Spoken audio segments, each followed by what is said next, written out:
Firing की क्या मामला निकल के आया, अब तक की जांच में क्या पता चला? कल जो घटना घटित हुई थी इसके बारे में मैंने कल ब्रीफ किया था कि हम लोगों ने मौके पे सारी टीमों को भेजा है। 5 टीमें गठित की गई हैं जो ये चेक कर रही हैं कि क्या क्या एविडेंस हमारे पास अवेलेबल है। जो मौके पे खोखे बरामद हुए हैं उनको भी एफएसएल भेज के जानकारी करने का प्रयास किया जा रहा है कि किस प्रकार का असला, किस प्रकार की पिस्टल इस घटना में यूज हुई होगी।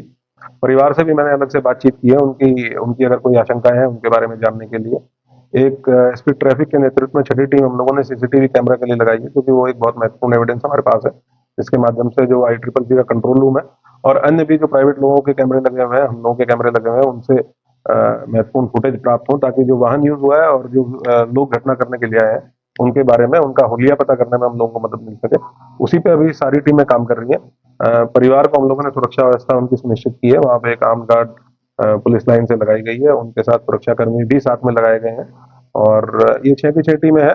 लगातार सीनियर ऑफिसर्स के द्वारा सुपरवाइज किया जा रहा है और हम लोग उम्मीद कर रहे हैं कि जल्दी हम लोग घटना का अनावरण करें। घटना किस प्रकार से हुई, क्यों हुई, कौन लोग इसके पीछे थे, इसके बारे में विस्तृत जानकारी हम लोग निकाल पाएंगे जब घटना का अनावरण होगा और अपराधी पकड़े जाएंगे, उनसे डिटेल में पूछताछ की जाएगी।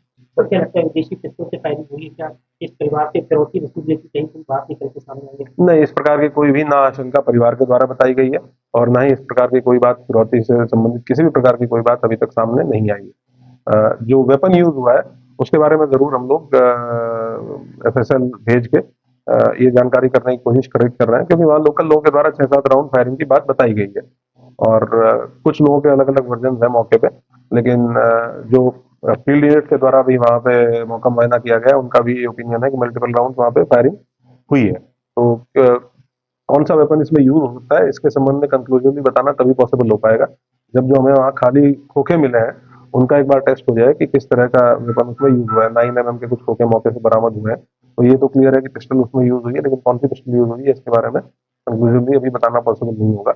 लेकिन महत्वपूर्ण क्लूज कुछ हम लोगों को मिले हैं। हम लोगों की जो साइबर सेल की टीम है वो भी इसमें लगी हुई है, सर्विलांस की टीम भी लगी हुई है, जो ICCC की कंट्रोल रूम की टीम है उसको भी स्पेशलाइज इसी काम के लिए लगाया गया है। तो उम्मीद है कि जल्दी हम लोग कुछ ना कुछ ऐसी लीड हम लोगों को मिलेगी जिसमें हम लोग घटना को वर्कआउट कर पाएंगे और कठोर कार्रवाई सुनिश्चित कर पाएंगे। सर, इससे पहले बताया जा रहा है कि एक दिन पहले ही फायरिंग के बाद लोगों ने वो उस घटना को सुबह जब लोग उठे थे, इतनी बातचीत हम लोगों के द्वारा लोकल लोगों से की गई, उसमें इन लोगों ने बताया कि जब ये सुबह उठे तो आपस में चर्चा हुई कि रात के टाइम पे कोई फायरिंग जैसी आवाज आई थी।